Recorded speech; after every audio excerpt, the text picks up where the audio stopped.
रोज़ कबल अडियाला जेल से एक ख़बर बाहर आती है कि इमरान खान साहब कह रहे हैं कि नवाज़ शरीफ का बैग तैयार कर लिया गया है और वो चंद रोज़ बाद लंदन जाने के लिए तैयार हैं।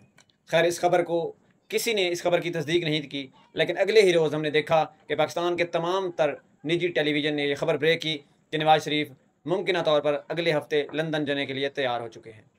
ये खबर सुनकर मैं हैरान रह गया कि अडियाला जेल में बैठा एक शख्स जिसके पास ना तो मोबाइल फ़ोन की सहूलत है, ना तो किसी सोशल मीडिया प्लेटफॉर्म की सहूलत है, और उसके पास है ही तो सिर्फ एक पाकिस्तान का सरकारी टीवी चैनल जिस पर सरकार अपनी मर्ज़ी से ख़बरें चलवाती है।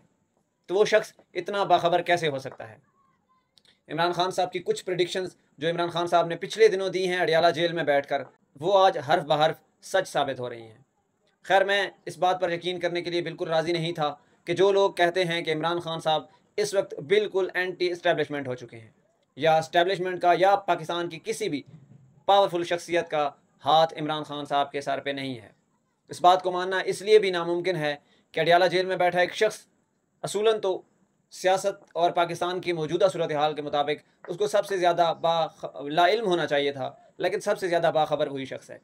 इसकी मिसालें अगर देखें तो आज ही की मिसाल ले लेते हैं कि आज काजी फायज़ ईसा ने 5 रुकनी बेंच समेत जो नज़रसानी है 63A की नज़रसानी है वो मंजूर कर ली है। यानी इसके मुताबिक अब तमाम तर पार्लियामेंटेरियंस अपनी पार्टी पॉलिसी के ख़िलाफ़ वोट कास्ट कर सकते हैं। वो किसी भी पार्टी को वोट दे सकते हैं और वोट देने के बाद अब ये डिसाइड होगा कि वो शख्स नाअहल होगा या अहल होगा। फ्लोर क्रॉसिंग का जो रास्ता है वो खोल दिया गया है, हॉर्स ट्रेडिंग भी हो सकती है। लेकिन ये फैसला आने से पहले इमरान खान साहब ने क्या प्रेडिक्ट किया था वो भी मैं आपको बताता हूँ। आज सुबह आज जब समाअत होनी थी, चूँकि ये बहुत ही शॉर्ट समाअत हुई है, 2 से 3 दिन में फ़ैसला आया सुप्रीम कोर्ट का। तो आज सुबह जब सुप्रीम कोर्ट में बैरिस्टर अली ज़फ़र जो इमरान खान साहब के वकील हैं, उन्होंने चीफ जस्टिस के सामने ये नुक्ता उठाया कि इमरान खान साहब को आप पर और आपके इस बेंच पर मुकम्मल तौर पर एतराज़ है। हम आप पर एतमाद नहीं कर सकते हैं, इसलिए ये बेंच ये फ़ैसला ना सुनाए और ये केस ही ना सुने। लेकिन वो फ़ैसला, वो जो एतराज़ था वो तो वो सुप्रीम कोर्ट के चीफ जस्टिस और 5 रुकनी बेंच ने मुस्तरद कर दिया। अब इमरान खान साहब ने क्यों एतराज़ उठाया था और उसके ऊपर प्रेडिक्ट क्या किया था, ये भी मैं आपको बताता हूँ। इमरान खान साहब ने कहा कि हम इस बेंच पर कैसे एतमाद कर सकते हैं क्योंकि इसका फ़ैसला मुकम्मल तौर पर एकतरफ़ा आने वाला है। 5-0 से ये फ़ैसला आएगा तो हम इस बेंच पर कैसे एतमाद कर सकते हैं। और उसके कुछ ही घंटों बाद 4 से 5 घंटे गुजरे होंगे कि फ़ैसला आता है और फ़ैसला 5-0 से आता है।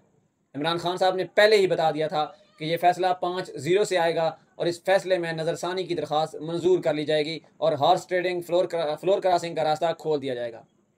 अब इमरान खान साहब को इस बात का कैसे इल्म था कि ये फ़ैसला 5-0 से आना है? खैर, इस फैसले को देखें, इमरान खान साहब की प्रेडिक्शन को देखें और फिर आप खुद ही फैसला करें कि वो शख्स कितना बाखबर है। अब आते हैं दूसरी बात पर, नवाज़ शरीफ वाली बात पर। नवाज़ शरीफ के बारे में इमरान खान साहब ने कहा था कि उनका बैग मुकम्मल तौर पर तैयार है और वो लंदन जाने के लिए तैयार हैं। खैर, उस वक्त किसी ने यकीन नहीं किया कि नवाज़ शरीफ इस सूरत हाल में कैसे लंदन जा सकते हैं जब उनके भाई प्राइम मिनिस्टर हैं, उनकी बेटी वज़ीर आला है, उनके ऊपर कोई केस नहीं चल रहा है, उनके ऊपर कोई रिस्ट्रिक्शन नहीं लगाई गई हैं, तो वो लंदन क्यों जाएंगे? लेकिन दूसरे ही दिन ये खबर आई कि नवाज़ शरीफ साहब अगले हफ्ते लंदन जाने के लिए तैयार बैठे हैं। इस खबर को देखा जाए तो ये प्रेडिक्शन नहीं है, ये बल्कि खबर थी। प्रेडिक्शन कुछ और होती है, लेकिन ये खबर इमरान खान साहब ने सबसे पहले ब्रेक की थी। अमूमन खबरें जो हैं वो जर्नलिस्ट ही ब्रेक करते हैं। अब ये खबर देखें तो शायद ऐसा लगता है कि ये खबर इमरान खान साहब को किसी ने बताई होगी, और वो किसी कोई आम शख्स नहीं होगा, कोई ऐसी पर्सनैलिटी होगी, कोई ऐसी ताकतवर शख्सियत होगी पाकिस्तान में जिनका हाथ इमरान खान साहब के सर पे ज़रूर होगा। लेकिन ये भी देखें, अगर वो इतनी ही ताकतवर शख्सियत है तो इमरान खान अडियाला जेल में बंद क्यों हैं? वो रिहा क्यों नहीं हो रहे हैं? अगर वो इतनी ही ताकतवर शख्सियत है तो पीटीआई को पूरे मुल्क में जलसा करने की इजाज़त क्यों नहीं दी जा रही है? पीटीआई को एहतजाज करने की इजाज़त क्यों नहीं दी जा रही है? ये भी सवालात वैलिड हैं, ये भी सवालात उठते हैं। लेकिन इमरान खान साहब ने एक और प्रेडिक्शन भी की थी कि ये हुकूमत 2 माह की मेहमान है, यानी अक्टूबर में इस हुकूमत का ख़ात्मा हो सकता है। आज से 2 माह कबल ये प्रेडिक्शन दी थी और अभी अक्टूबर का महीना चल रहा है। अब अक्टूबर के महीने में लग यही रहा है कि हुकूमत ने अपना तमाम तर जो ज़ोर है वो आइनी तरमीम पे रखा हुआ है, चीफ जस्टिस काजी फायज़ ईसा की एक्सटेंशन पे रखा हुआ है। उनको मालूम हो गया है कि अगर काजी फायज़ ईसा को एक्सटेंशन नहीं मिलती है या आइनी अदालत के वो चीफ जस्टिस नहीं बनते हैं तो फिर शायद इस हुकूमत का मज़ीद काम करना मुश्किल हो जाएगा। तो इस लिहाज से इमरान खान साहब की ये खबर, ये प्रिडिक्शन भी सच साबित होती दिखाई दे रही है। दूसरा, इमरान खान साहब ने यह भी कहा था कि ये हुकूमत हर तरीके से ज़ोर लगाएगी कि किसी न किसी तरह से जस्टिस मंसूर अली शाह का रास्ता रोका जाए।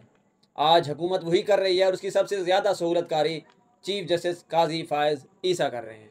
इमरान खान साहब को शुरू दिन से ही काजी फ़ायज़ ईसा पर अदम एतमाद था और आज वो तमाम तर जो एतराज़ात थे इमरान खान साहब के सच साबित हो रहे हैं।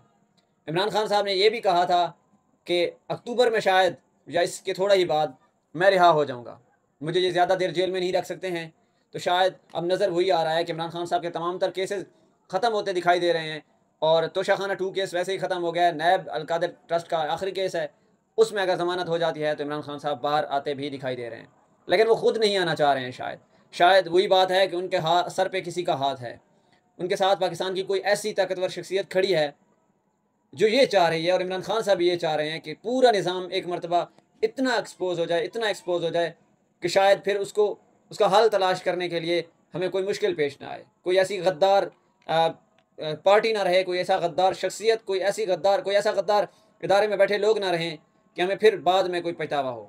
शायद इस बात की यकीन दहानी कर रहे हैं कि हम तब तक इस सिस्टम को एक्सपोज करेंगे जब तक हमारे साथ वो वफादार लोग न खड़े होंगे, जो लोग हमें हमारे मुश्किल हालात में, पार्टी के मुश्किल हालात में हमारे साथ खड़े होंगे। शायद वो ये चाह रहे हैं कि जो लोग छोड़कर चले गए पार्टी को मुश्किल हालात में, वो हमारे वफादार नहीं थे और मज़ीद भी कुछ ऐसे लोग हैं जो मफादात की खातिर अभी भी हमारी पार्टी में मौजूद हैं। जब उन पर मुश्किल वक्त आएगा तो वो शायद पार्टी से अलहदगी इख्तियार कर लें।